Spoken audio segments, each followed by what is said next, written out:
Today we're going to do something a little different.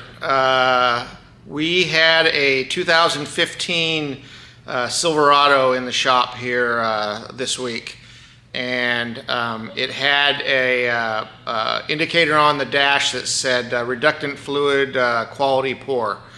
This is a fairly common problem with these 6.6 liter diesels. All of the generations have them. This particular one is an LML.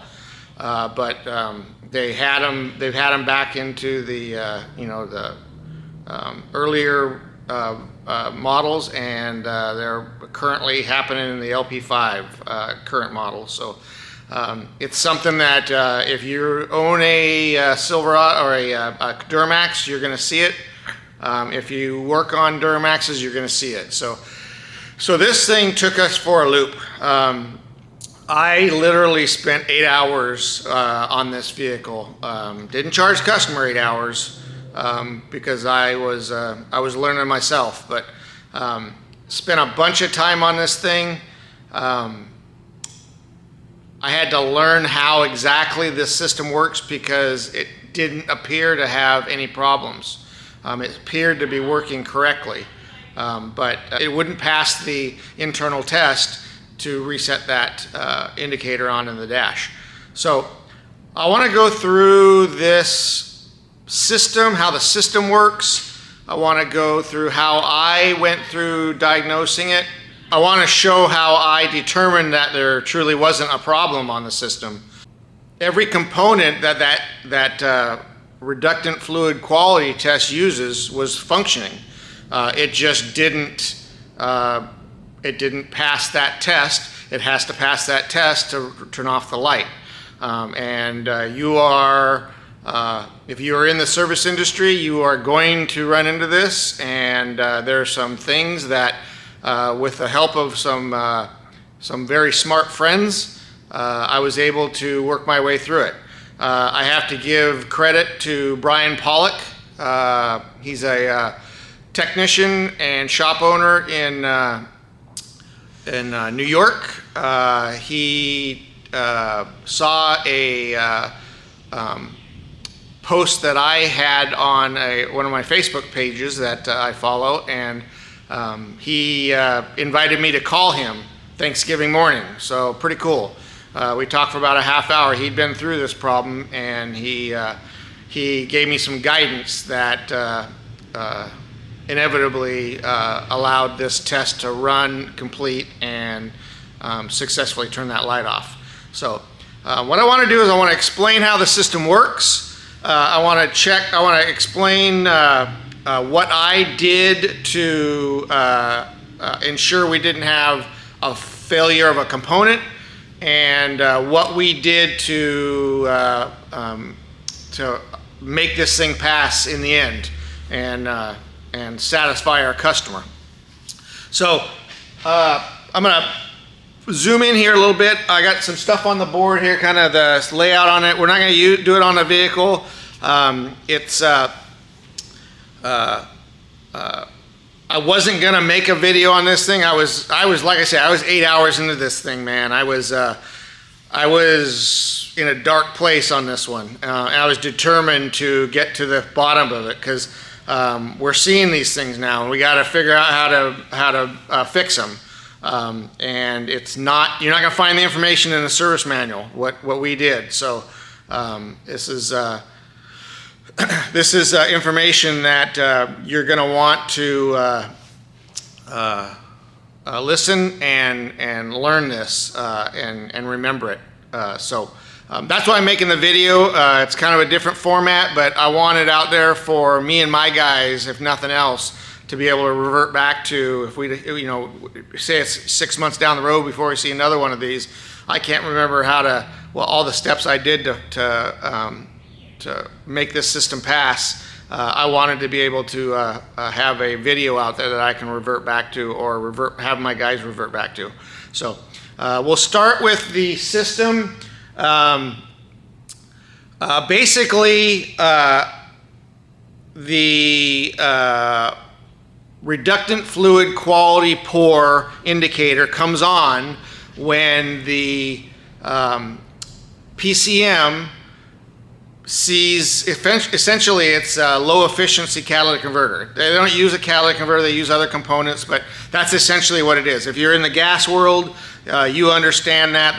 We see that all the time on gas cars, low efficiency cats. They take a front O2 sensor and a back O2 sensor, and when the back O2 sensor starts to mimic the front O2 sensor, it's a pretty good indication that the catalytic converter is not doing its job. It's not storing that oxygen like it's designed to do. So on a diesel, it uses NOx sensors, NOx. A front NOx sensor, it's considered NOx sensor 1, and a rear NOx sensor is considered NOx sensor number 2. It uses those two sensors as a differential, and that differential has to be high enough, large enough differential before it will satisfy that test, before that test is complete. Once that test is complete, it automatically resets that poor quality indicator in the dash. If it gets close to it, it doesn't quite get to it, it's not going to pass. And you can run that test all day long. Trust me, I did. I went through about a third of a tank of fuel on this truck, running this thing through different tests. And I was very frustrated. But thanks to Brian Pollock, I was able to, he was able to give me some insight as to what I was missing, and we got it to successfully go through. So the NOx is created in the engine, just a natural byproduct of excessive temperature in the combustion chamber. It happens on gas engines, it happens on diesels. More on diesels because the combustion temperatures are high. That's why they have EGRs, is to lower that NOx production, but it still produces NOx. So the federal government decided we needed to lower NOx outputs more than the EGR can do.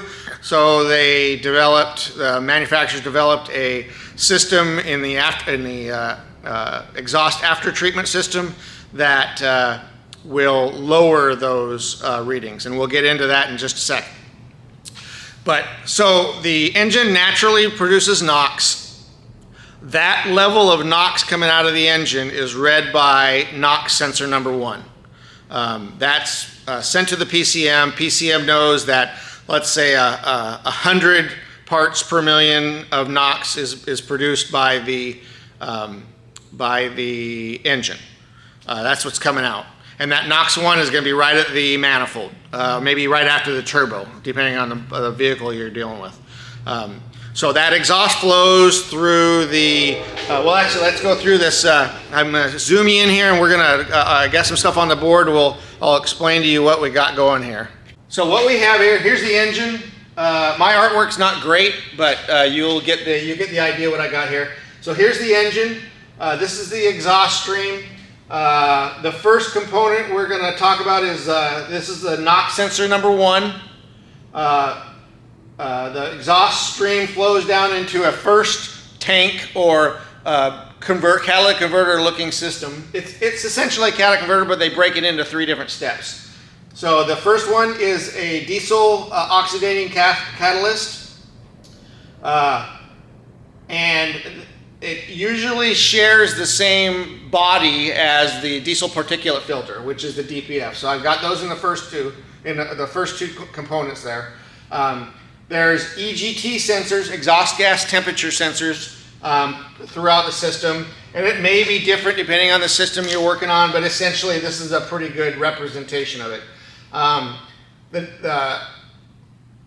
The next system it flows into is the selective catalyst reduction bed. It is basically another catalytic converter. It's designed to reduce NOx. That's its job. These other components break down other components of the exhaust. The diesel particulate captures carbon. The SCR reduces NOx. So the NOx will flow through the DOC and the DPF basically unchanged, unaffected. It gets into the SCR, and there is a component called the DEF injector fed by the DEF tank and the DEF pump that sprays DEF fluid, diesel exhaust fluid, into the SCR. That fluid is a urea with ammonia in it. It will react with the bed of the SCR and reduce that NOx into nitrogen and oxygen. And then NOx 2 will read what NOx is left after the SCR.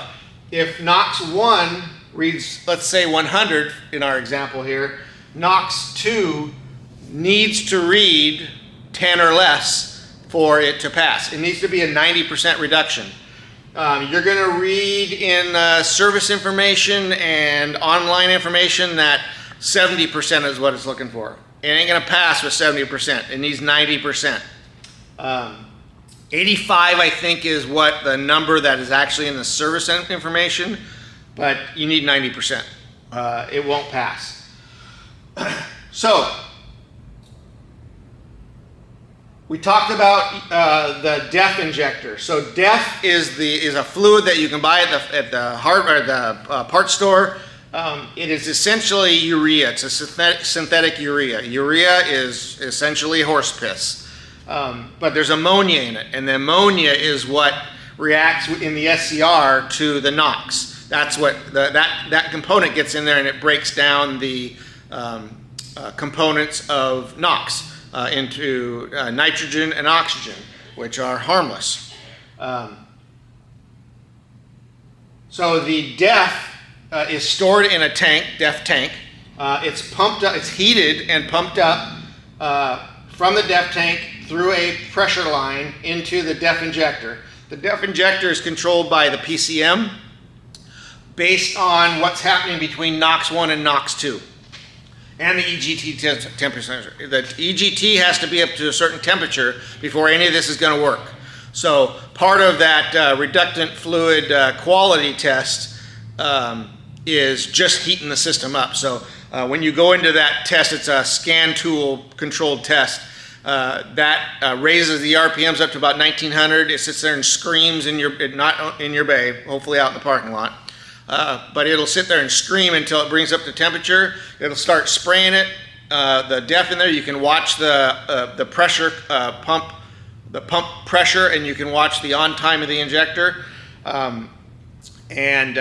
As soon as it starts to spray in there, it reduces that NOx. Computer sees that. If it goes 90%, boom, it's happy. Everybody, if it turns the light off, everybody's happy. This Silverado would not finish that test. It wouldn't pass that test. It would go through it, but it would never pass it. So we had to do things a little bit differently. So what I want to do is I want to show you how I test each component here to make sure that they work.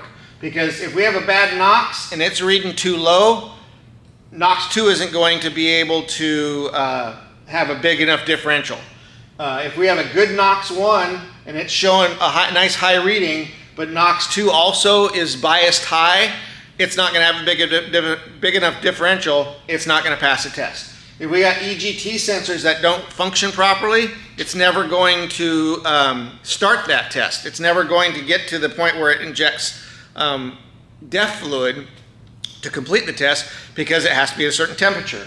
If we have a DEF injector that's not spraying properly, we're never going to get enough SCR or not enough urea in the SCR to reduce the NOx. If we got a DEF tank or we got a DEF pump that's not producing enough pressure, if we got a DEF line that's leaking, if we got bad DEF, it could have bad DEF. DEF should be, you can use a refractometer to test it, and it should be 32.5% roughly. That's what it comes, is 32.5%. So I have a OTC DEF refractometer, and I'll show you how or when I do that test in just a second. But so any one of these components not functioning properly is not going to allow that reductant fluid quality test to complete. So a couple other things that can cause a test not to either start or finish is dirty mass airflow sensor. The EGR uses that uses the mass sensor reading to decide if the EGR is going to flow. So if the mass airflow sensor is dirty and not reading properly, that's going to affect EGR, which is going to affect NOx, which is going to affect the readings for NOx 1 and NOx 2, which is going to affect that differential that the PCM is looking for. Another thing that can cause that test to not function properly is exhaust leaks or intake leaks. So you need to listen for exhaust leaks and you need to check for intake leaks. They aren't super common. That's kind of lower on the list of things you're going to find, but it's something you need to take into account. So let's say you have the indicator on your dash that says poor reduction fluid, poor quality. There are levels of failure, and at each level it drops your ability to drive. It'll drop from 65 miles an hour to 55 miles an hour down to 4 miles an hour. Once you get to that, then you're walking. And it makes it very difficult to test the system if you can't drive it. So ours came in with I think 20 miles on it.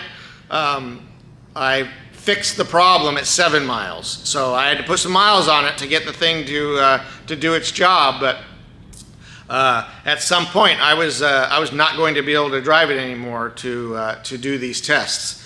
So what happens is you have to run what's called a reductant fluid quality test.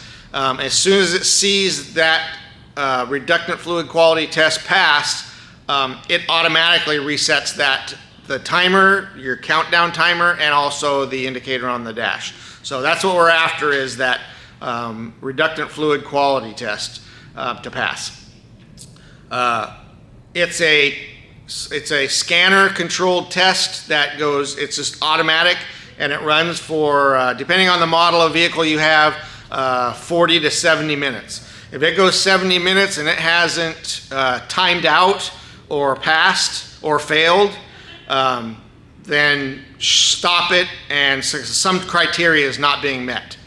It doesn't like something that it's seeing, and it's just going to continue running until either it meets that criteria or you shut it off. So better to shut it off and figure out what criteria you're missing.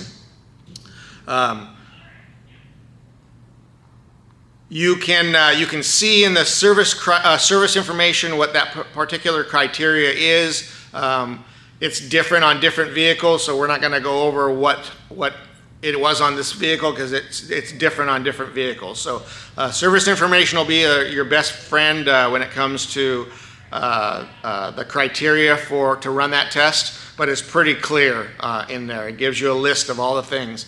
And when they say operating temperature, they mean that. Just because the engine's warmed up and the gauge reads good, you want to know what your ECT's going with. That was the secret that I was missing, and that's what Brian Pollock was able to straighten me out on. Was the ECT wasn't getting hot enough. You don't get ECT hot enough, you don't get enough NOx produced. If you don't get NOx produced, the NOx 1 doesn't go high enough to show a large enough differential on number 2, NOx 2, to show a large enough reduction to satisfy that test. So let's go over real fast how we test the different systems. First one is you're going to test the NOx sensors. So you got 2 NOx sensors. They have, excuse me, they have PIDs on the scanners, and you can do it with the GDS2 GM scan tool. Snap-on can do it. I believe Autel and Topdon can do it too. But they have a PID on there, and it's parts per million, so it'll look like NOx 1 concentration ppm. And you're going to put that PID on your scanner, and you want it to be, you want to select custom make a list for those, just those two, because you want to see fast reactions. If you're looking at 50 different PIDs, it's going to slow that reaction down really fast, and you're not going to see what you want to see. So what you're going to do is you're going to pull up NOx 1 and NOx 2 ppm concentration on your scan tool. You can go drive the vehicle. That's why you need miles left on this vehicle, because you got to put some miles on it. You can do it without it, but it makes it a lot easier to do it driving. So you're going to go drive it. You're going to get fully warmed up. So, you know, a minimum of 180 degrees. You're going to go drive it hard. Get on the freeway and just floor it. Bring the RPMs way, way, way up, you know, as hard as you can at wide open throttle. Go through your shifts. Get that RPM just screaming down the road. Let off the throttle completely. So a complete fuel cut. You want to see NOx 1 drop to 0 within a couple seconds. And you want to see NOx 2 follow to 0, you know, maybe 5 seconds later. There'll be a lag because you got exhaust flow, and so there is a lag. But 5 seconds later, no more than, you know, 5 or 6, 7 seconds. And that should drop to 0. At least below 10. But even on mine that was failing that test, it would go to 0. So NOx 1, NOx 2 goes to 0 on a D-cell. Your NOx sensors aren't likely your problem. You can also test NOx 2 with a 5-gas bench. As long as it can read NOx, you can put a probe in the tailpipe. Make sure it's actually in the tailpipe and just not in that flare at the end, because that can be vented and you're going to get erroneous readings. Make sure the tube is in there, and then read what your 5-gas bench reads. If your NOx is reading, you know, 20 parts per million, and your bench is reading, you know, 150 parts per million, there's a problem there. You know, the bench isn't a problem. It's the NOx sensor. NOx 2 is faulty. So one thing to keep in mind with NOx sensors is they cannot determine the difference between NOx and ammonia. And ammonia is sprayed into the SCR through the injector. It doesn't see the difference. They look the same to a NOx sensor, but they look different to a gas bench. A gas bench can determine the difference between a NOx molecule and an ammonia molecule, but a NOx sensor sees them as the same. So if you have an SCR that's failing and you have NOx flowing through there and you've got an injector spraying urea in there, that NOx sensor 2 is going to show double the reading of what NOx sensor 1 might be showing, because NOx sensor 1 might be showing 100 parts per million, so it's got 100 parts per million of NOx flowing down the exhaust stream. It's going to inject 100 parts per million of urea to combat that NOx. Well, you got 100 parts per million of NOx and 100 parts per million of urea going through past NOx 2, it's going to see 200 parts per million. If you had a gas bench probe in the exhaust, it's only going to see the actual NOx at 100. So that tells you right there you've got a bad SCR. Before you condemn the SCR, though, do a service regen, another service, scan tool controlled test. Do that, because that'll burn off any existing ammonia in the SCR, and then you can redo that test and check it again. So it's complicated, I know. Before you get one of these in there, spend some time reading on it. I read for 4 hours the other day on this system, trying to figure out exactly how it worked. Turns out I was missing one little thing, but we'll get to that in a sec. So the next thing we're going to check is we want to make sure the DEF injector is doing its job. And there's a scan tool test called a reductant fluid quantity test.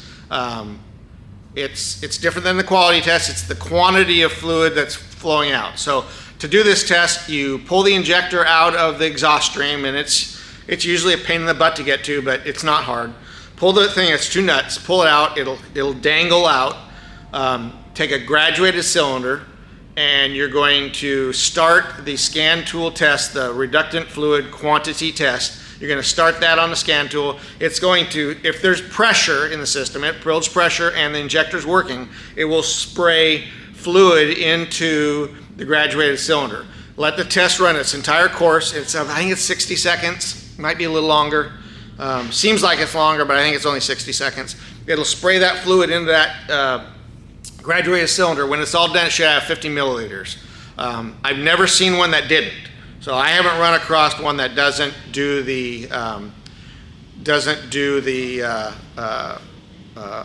pass that test. So if it passes that quantity test, you know your injector's working, you know the pump's working, you know the line is working. So the next thing to do is test the DEF. So you've got a beaker full of DEF, take it over to your refractometer, pour a little on the little window there, look through it, and you'll see what the DEF reading is. If it's diluted with water, which is common, it'll show a lower percentage. You're looking for 32%. I've had one that came back bad, but it's usually, because that's what a customer can usually understand, is it may need DEF, so they put new DEF in it. So that you've checked the NOx sensors, you've checked the DEF system, you've checked that whole DEF system with the quantity test. You've tested the DEF itself. The EGT sensors, to test those, you want to, on a cold start, you want to look at all, see they're all basically the same. You know, if it's 60 degrees out, they should be about 60 degrees, all 4 of them, or 5 of them. Some of them have 5 of them. But they should all be basically the same. Start the car, they should all kind of warm up together. They start, at the front and they kind of work their way back. They're kind of the temperature's going to kind of change. Let me make sure that this is focused there.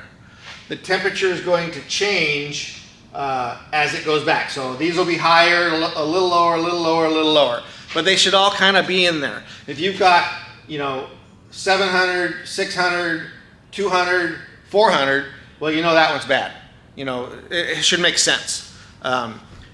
The readings will change when you run these tests, because certain things on this test, on this system, are going to be heated up more because of whatever the computer's doing.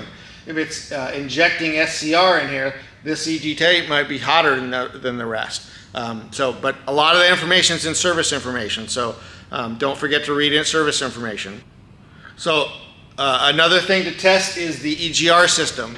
Usually that'll set codes. If you have an EGR that's overflowing or underflowing, it'll typically show codes on that. If you have, you need to check for exhaust leaks or intake leaks. They can affect the system, how it runs and how it passes that test. So once you've tested all the different components on there and all the components are working, you're going to run your reductant fluid quality test. If it passes that test, you're done. It's going to reset the light. If it doesn't pass that quality test, it may not give you codes and it may not give you a reason why. There's a pin on there for why it failed, but it usually doesn't show why it actually failed. So what you're going to do is, if it failed it, you want to go back and you want to shut the engine off, take the key out, wait for 2 minutes, and you want to, once that 2 minutes is over, you want to start it up and you want to do a service regen, another scanner controlled test, raises the RPMs up. This time what it does is it injects fuel into the DPF, and it'll either do that through an injector, an actual injector on here, much like this, except for it's fuel, or it'll just inject fuel during the exhaust stream exhaust stroke of the regular running of the engine. What that's going to do, it's going to run that through that whole system. It takes about 45 minutes to run through. What it's going to do is it's going to completely wipe out that whole SCR of stored ammonia. It's going to wipe everything out. It's going to be clean as a whistle. Hopefully, it's going to be clean as a whistle when it gets through there.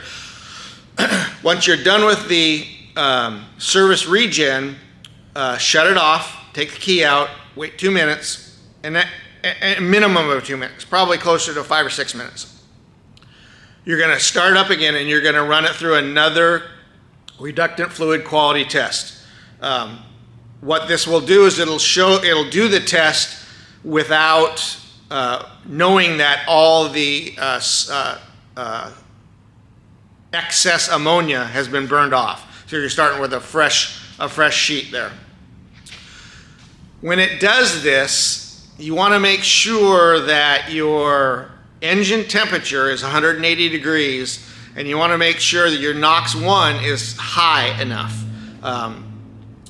You can't get to 90% reduction unless you have a high enough NOx1. So the higher the NOx1, the better. And you can increase your chances of getting to NOx1, first of all, by cleaning the mass airflow before you even start the test. That's a tip that Brian told me. The second thing is you block off the grill to increase engine temperatures, which will increase NOx production, which will increase NOx1's reading. If you get a higher NOx1, NOx2 going down to 10 or 12 or 10 or 20 parts per million, if you got a 200% NOx1, it's going to pass that test. So you want that NOx1 as high as possible when it starts that test. And you can do that by blocking off the grill. I used magnetic fender covers. They're vinyl, and they completely blocked off the grill. And that's how I got through. Between the cleaning the mass airflow and the blocking off the grill, it went through. Because I knew everything else in the system was working, was functional. So that's what got me through. After 8 hours of running tests and not knowing why I was not getting there, it turns out my engine temperature wasn't quite high enough. I was running at about 172 or 174 degrees. As soon as I got that thing up to 180, 179, 80, it passed. It got that NOx high enough, the reduction was low enough, boom, it passed. So this test, I said you can do it on the GDS2, you can do it on the Snap-on Zeus for sure. I believe you can do it on Autel's units and Top-Dons as well. I have seen where some of the aftermarket tools either don't give you all the information you want, or they don't. It won't actually raise the RPMs when you go into a test. I'm not going to say which tools it is because I'm not sure, but I've done it, and I can't remember which tools it was, but I've done it where it goes into the quality test, but it never completes it never brings the RPMs up. So this is something I wanted to get out there to tell you about. You're going to run into it. It's very frustrating. You don't know why it's not performing the way you want it to. But the things that you're not going to see in a service information is get the engine temperature as high as you can. Make sure the mass airflow sensor is clean. Use some mass airflow sensor cleaner. Just spray it off. And make sure NOx1 is as high as you can get it when it goes through that test, and it'll go through.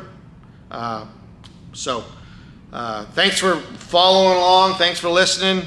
I know we'll see this again, and I'm hoping that I can knock this thing out the door much faster than I did on this last one. But I learned a lot. That's what's fun about this business, is always learning. So thanks for watching.